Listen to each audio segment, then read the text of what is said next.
Welcome back. We hope you enjoyed the play. It's great to see your comments in the chat. I'm now very pleased to introduce Dr. Francesca Farina, who will be moderating a discussion with 4 special guests. Dr. Farina is a neuroscientist from Ireland and Italy and is an Atlantic Fellow for Equity in Brain Health. Dr. Farina's research focuses on identifying risk factors and early biomarkers of dementia. She is also working closely with artists to develop creative engagement initiatives that promote brain health and lifelong well-being. Welcome, Dr. Farina. Thank you, Camelia. It's wonderful to be part of this special event. It's my pleasure to introduce our panelists. We're joined by Jake Broder and Nikki Doukas, the writer and director of UnRavelled, and the creative minds behind this powerful telling of Anne and Robert's story. We're also joined by Doctors Bruce Miller and Bill Seeley, the neurologists who worked on Anne's case, to uncover how changes in her brain led to such striking artistic outputs. So welcome to the panel. And to begin, I'd like to start with a general question for everyone. Anne's story really highlights the intersection between the arts and the sciences, 2 disciplines which are traditionally thought of as opposites. And so my question is, how has working on this project or learning about Anne's story changed your perspective in this regard, and how will it influence your work going forward? And if I can, I'd like to start with you, Jake. Well, I think the short, quick answer is that they're not actually all that different. And finding a way, the challenge of this story was trying to find a way to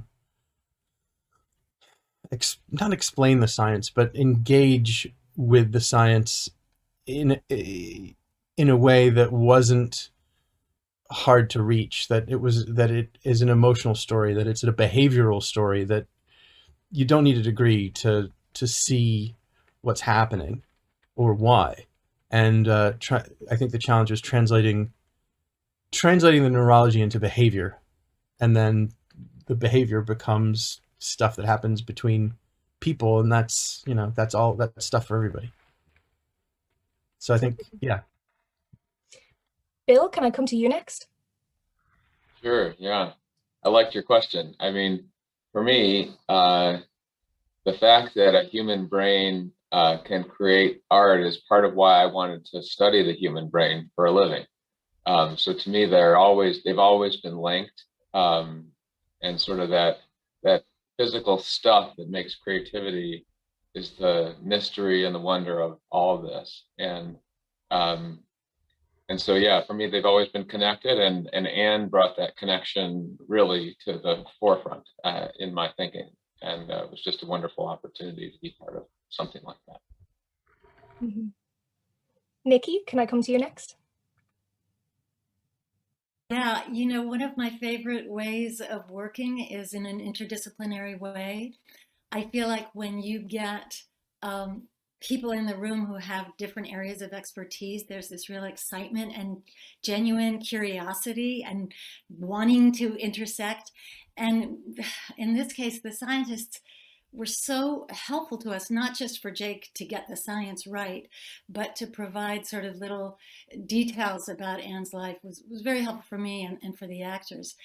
And on the other hand, our job was to sort of synthesize this incredibly complex and big story and tell it in 90 minutes in a way that was compelling.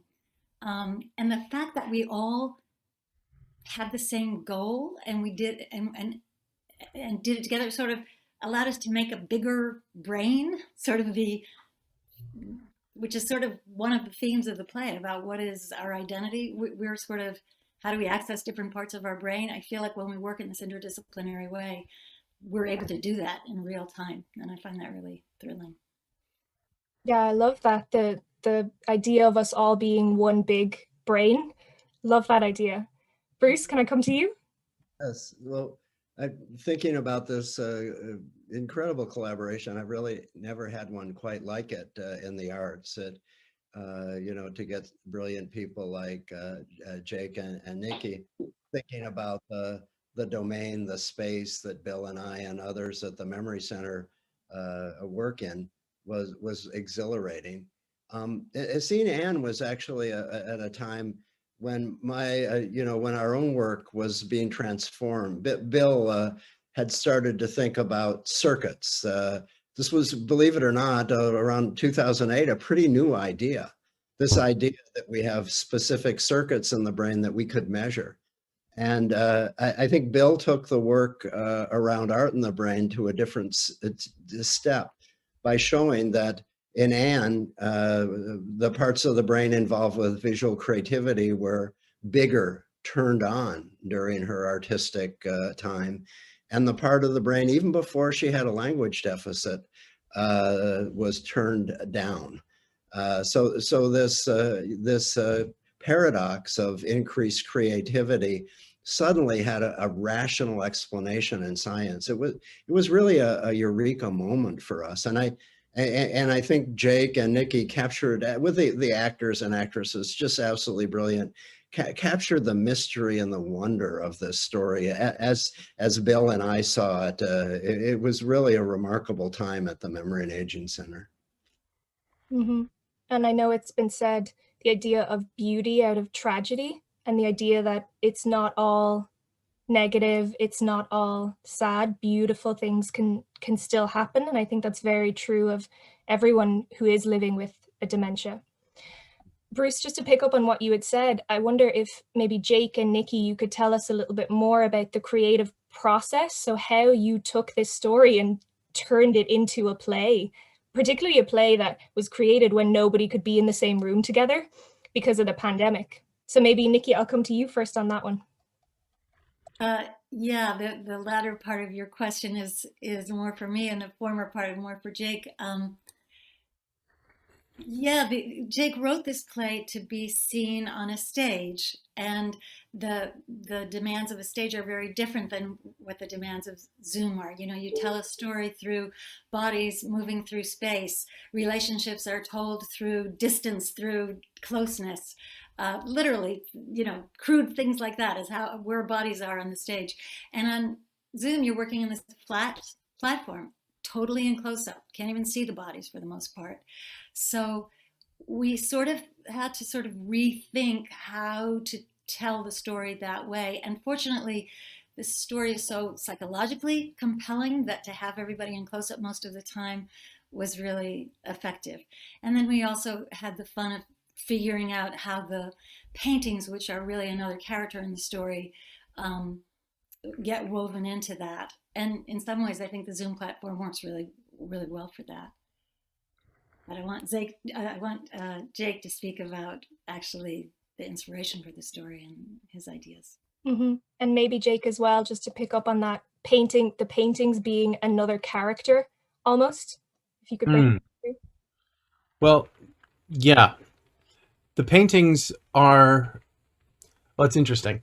One of the, obviously, I've spent a long time researching it, but one of the key moments in figuring out what this was came from Bill's chart that sort of mapped cognitive decline and creative rise, and it had an arc to it.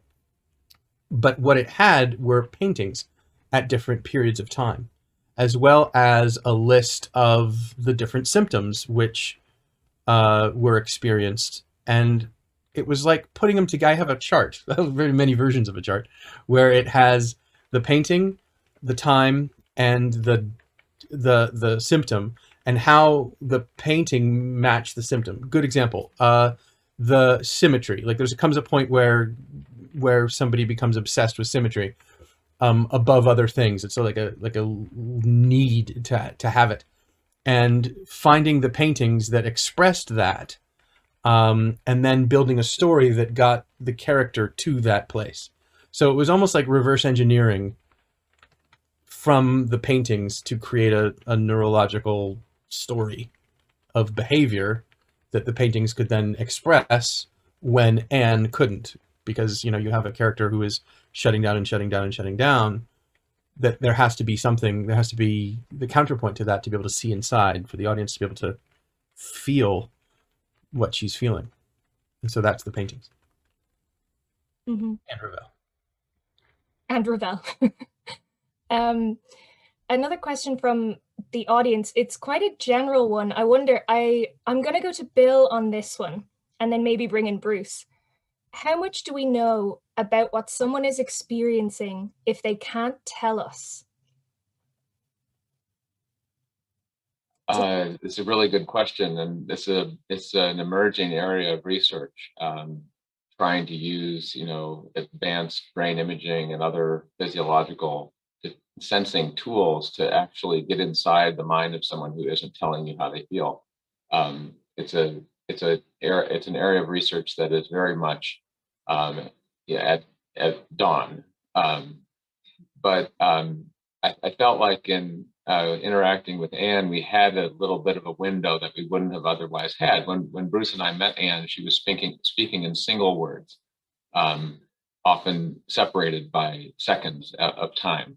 So her ability to communicate verbally was very limited. But at the same time, as you saw in the play illustrated so beautifully, she was able to put on a canvas just enormous amounts of information and emotion, and portray her perspective on the world in a way that I've never come face to face with outside of this instance. So she was sort of ahead of the field, I think, in terms of capturing her inner world at a time when she couldn't describe it in words. Yeah, and I think that's even mentioned in the play. It's a line. It's Anne is the mother, I think, of this. Bruce, I'm going to come to you with a question. Sorry, did you want to comment? I just want to say one thing. It's such a profound question. I just following up a little bit on what Bill said. I think, we have two very different hemispheres. And frontotemporal dementia gives us a little glimpse into how different the right side of the brain is, that was pretty spared, it even enhanced in Anne, and the left side. So the left side hypothesizes, generates explanations. It's verbal, right? It's obvious what the left side of the brain is thinking. The right side is much more subtle. It doesn't have words. It analyzes faces, people. It's nonverbal, and it's mysterious for us, therefore. But I think that behavioral neurologists realize that when the left side is shutting down, there's so much communication going on from that right side of the brain. It's one of the reasons I think that people with progressive aphasias become more social, more connected to people. People like them. There is this silent right side of the brain that starts to flourish and take over from the talkative, theoretical, maybe emotionally remote left side. And a quick follow-up to that, another question: can we control our creativity? Any thoughts on that, Bruce? Yeah, I mean, I think this is the genius of artists. I always like Bob Dylan's quote that he didn't know where the words came from, but they came into his brain. And so I think for him, and some of this was very mysterious, but I think the way an artist like Jake or Nikki frames a problem, hone their skills in school, bounce the skills off other people for their opinion. I think this is, the hard work of artists. And, for every one like Bob Dylan, where the words come from God and, come out in a song, they're the others that do the hard work. Great. And we have two final questions. We only have a few minutes left, but I want to try to get in as much as we can. One question for Jake and Nikki. Is there a plan to stage a so hugely deserved full theatrical production? We're thinking about what's next for sure. This was a this right now is sort of the putting it out into the world and seeing if it functions, if it works. Does it, does the story work? And if so, then next. And I don't know what's next, but I really profoundly hope that this is the end of the beginning of this project, not the beginning of the end. I think we all hope that too. And then a question for Bill. So when do you think we will be able to reverse or halt dementia? This is a big question again. Oh, that is a big one. And it's something that, a global army of researchers is working on tirelessly every day. The answer will depend on the specific form of dementia, the details of the, mechanism of that particular disease. And what I can say on an optimistic note is that we're seeing engagement and progress in this area like never before.